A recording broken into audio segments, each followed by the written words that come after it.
we are joined by Mr. Satinder Agarwal, COO of Ruchi Soya, who's joining us from Mumbai. Mr. Agarwal, thank you so much for taking the time out to speak with us. Can you tell us why have you extended your pact with Patanjali?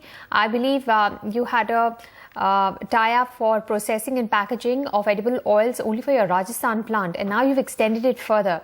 Why have you gone in for this extension? Can you give us the details? Yeah, so good afternoon and thank you for having me. Like we had told earlier, Ruchi Soya is the largest edible oil manufacturer and refiner of the edible oils in the country. And over the past 15 years, we have put up capacity of over 3 million tons per annum of refining capacity. Now, obviously, as you go along, and for the last 2 years, knowing the crop of soya, which was not too good, and also the impact of demonetization, we saw that we were having a lot of unused capacity, unutilized capacity. Now, for any organization to have its plants running in full capacity obviously impacts the business and the profitability.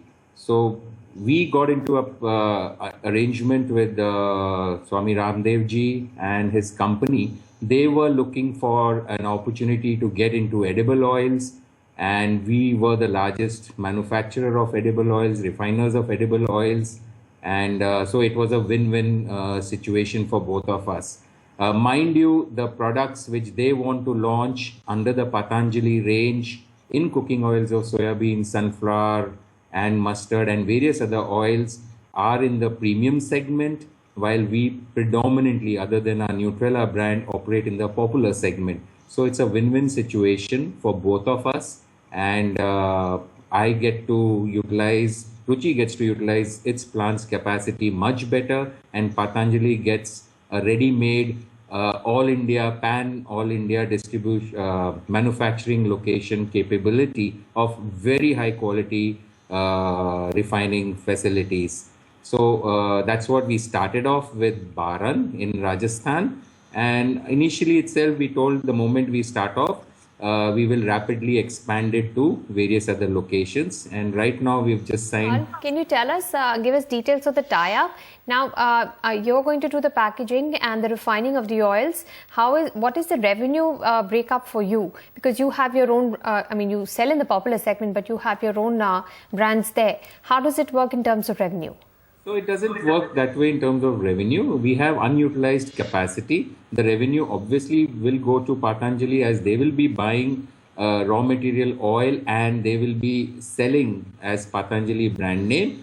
We will only get to utilize our capacity much better for a certain amount of processing charge, and that will enhance our bottom line, as well as it will help enhance productivity and operations within our plants. So if any plant which is currently running at 60-65% capacity utilization, if it goes up to 85%, you can well imagine it helps improve our efficiencies and profitability. Right. Well, Mr. Agarwal, can you tell us the processing fee as a percentage of the product's sale price?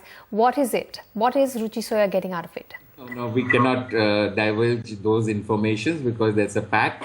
But needless to say that it will rapidly and very profitability improve our bottom line over a period of next 1 to 3 years, because Swamiji is talking about a large volume, and he has actually quoted that he would sell as much as 20,000 crores worth of edible oils in the next 3 to 4 years. Can you tell us how much will your processing volumes increase now that this additional capacity has been tied up for all these 3 plants? Yeah, so sure, in about a year or 2 years time, I would expect, we are currently at about, in our refining area, we are at about 60-65%, will go up to about 85%. Mr. Agarwal, when you added the increased capacity, which is now pretty much idle, what were you thinking? You were obviously thinking of pushing your own popular brands into the country. You also had a tie-up with Adani Wilmar.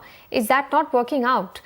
Instead of using your capacity for only a processing fee, why not process and sell on your own or in a JV that you have with Adani Wilmar? No, we see ultimately because we have close to about 1.5 million tons of capacity, which is unutilized right now.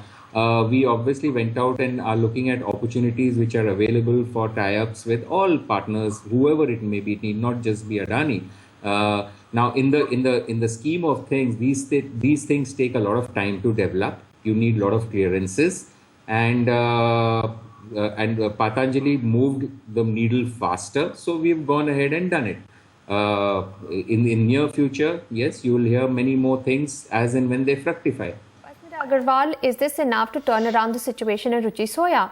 Your lenders have moved court asking for wrapping up of the company, citing delayed in interest payments. You have a huge debt on your books. You've expanded your capacity so much. Which way are you going to try to get the maximum amount of profits and revenue so that you service your debt and reduce the debt? Fundamentally, when you're talking about any business model for such a large scale, is the business financial model viable?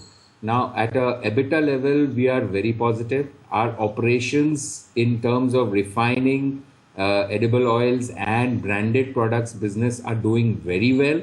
And that's the main foray for the company going forward. A lot of trading activities and trading calls which were taken, some of them maybe wrongly, have been dealt away with. So that's behind us. Going forward, it's only very, very positive, and these things will only turn around the company much faster.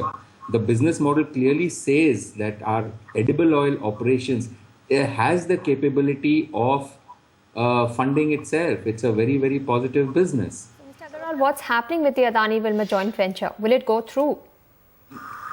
At this point of time, there are a lot of developments which are happening. So I cannot say that it will go through or it will not go through. I think you'll have to just wait for some time till we get certain clearances, and we'll get back to you on that. Total debt that Ruchi Soya now has, is there any move to refinance or reduce the debt by any other means possible, maybe equity? So there are a lot of options being seen at. Once something gets finalized, obviously we will get back to you.